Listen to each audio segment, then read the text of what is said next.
वर्तमान समय में भारत और मालदीव के रिश्ते अच्छे नहीं चल रहे हैं। पड़ोसी देश में नए सरकार के आने के बाद से दोनों देशों के रिश्तों में दरार आ गई है, जिसका फायदा चीन खूब उठा रहा है। अब देखिए ना, भारत से दूर जाते ही मालदीव पर मुसीबतों के बादल मंडराने लगे हैं। चीन के दम पर भारत से पंगा लेने वाला मालदीव चीन के कर्ज के जाल में फंसता जा रहा है। हालत यह है कि मालदीव के राष्ट्रपति मोहम्मद मोइज़ू ने खुद संसद में कहा है कि वे नई विकास यानी डेवलपमेंट का काम नहीं चला सकते, क्योंकि देश की आर्थिक स्थिति डावाडोल है। इसी बीच कर्ज के बोझ से दब रहे मालदीव को लेकर आईएमएफ ने चौंकाने वाला बयान दिया है। बयान में ऐसा कि पूछिए मत। बयान में कहा गया कि अगर मालदीव चीन से कर्ज लेना बंद नहीं करता है तो उसका भी हाल वैसा ही होगा जैसा श्रीलंका के साथ हुआ है। अब आपको तो पता ही होगा कि श्रीलंका और पाकिस्तान के हालात दिन प्रतिदिन बदतर होते जा रहे हैं। कर्ज के बोझ ने इन दोनों देशों की कमर तोड़ दी है। अब यही हाल मालदीव का भी होने जा रहा है। चलिए, क्यों मालदीव की स्थिति श्रीलंका और पाकिस्तान की तरह हो जाएगी, ये सब बातें जानने और समझने के लिए आपको हमारा ये वीडियो अंत तक जरूर देखना चाहिए। सबसे पहले मालदीव पर आईएमएफ ने क्या चेतावनी दी है, ये जान लीजिए। चीन और मालदीव की बढ़ती निकटता के बीच आईएमएफ ने मोइज़ू सरकार को ऋण संकट यानी डेब्ट क्राइसिस के प्रति आगाह किया है। चीन से अरबों डॉलर का कर्ज लेने वाले मालदीव को आगाह करते हुए आईएमएफ ने कहा है कि मालदीव को तत्काल अपनी नीति बदलने की जरूरत है, यानी पॉलिसी बदलने की जरूरत है। आईएमएफ ने कहा है कि भारत के साथ तनावपूर्ण रिश्तों के बीच मालदीव ने चीन से अरबों रुपए उधार लिए हैं। ऐसे में हिंद महासागर में रणनीतिक अहमियत वाले इस देश को तत्काल अपनी नीतियों पर दोबारा विचार करना चाहिए।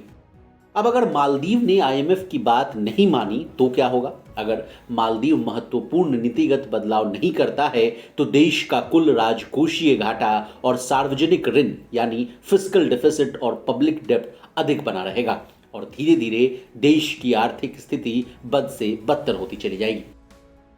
इस कहानी में मालदीव पर भारी भरकम कर्ज की बात की जा रही है। कर्ज वाला मामला समझने के लिए आपको पूरा गणित समझना होगा। मालदीव एक ऐसा देश है जहां कई द्वीप समूह हैं, यानी आइलैंड हैं।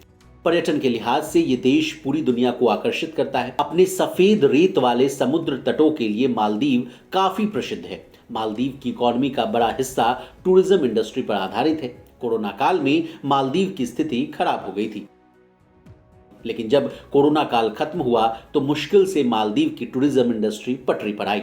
लेकिन भारत से पंगा लेने के बाद भारतीय पर्यटकों ने मालदीव का बायकॉट कर दिया।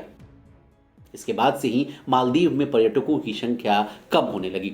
चूंकि मालदीव में भारतीय पर्यटक सबसे ज्यादा थे, लेकिन बायकॉट मालदीव्स की वजह से लोग मालदीव छोड़कर श्रीलंका का रुख कर रहे हैं। अब आपको तो पता ही है कि मालदीव की इकोनॉमी का 1/3 हिस्सा पर्यटन यानी टूरिज्म से आता है।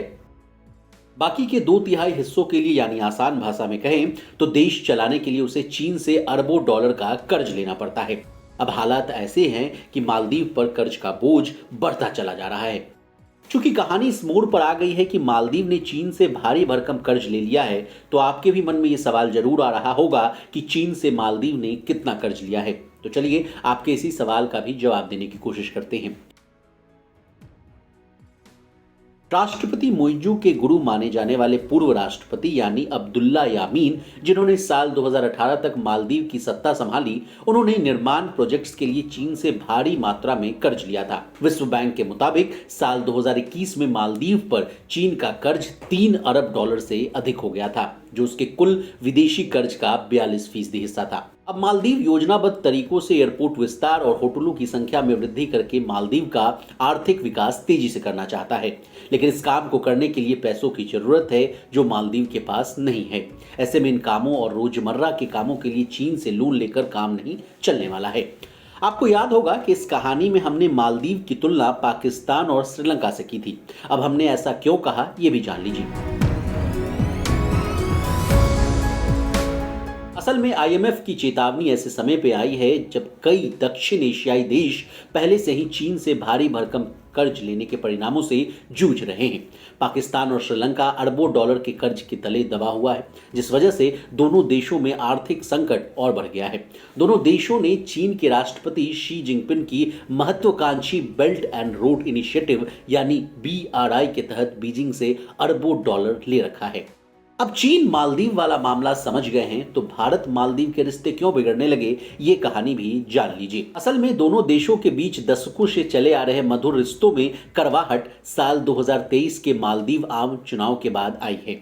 दरअसल मालदीव में 9 और 30 सितंबर 2023 को राष्ट्रपति पद के लिए चुनाव हुए थे। इस चुनाव में पीपुल्स नेशनल कांग्रेस के उम्मीदवार और माले के मेयर मोहम्मद मोइजू ने भारत समर्थक और निवर्तमान राष्ट्रपति इब्राहिम मोहम्मद सोलिह को हराया था और मालदीव के निर्वाचित राष्ट्रपति बने। इससे पहले चुनाव प्रचार के दौरान मोइजू की पार्टी ने इंडिया आउट नाम से अभियान चलाया था, जिसमें वहां मौजूद करीब 70 भारतीय सैनिकों को भी वापस भेजने का चुनावी वादा शामिल था। अब राष्ट्रपति मोइजू के नेतृत्व में मालदीव अपने पारंपरिक पड़ोसी भारत से दूर होकर चीन के करीब जाता दिख रहा है। लेकिन करीब जाना मालदीव के लिए कितना फायदेमंद होगा, ये तो वक्त ही बताएगा। लेकिन देश और दुनिया की तमाम जानकारियों के लिए बने रहिए हमारे साथ और देखते रहिए लोकमत हिंदी।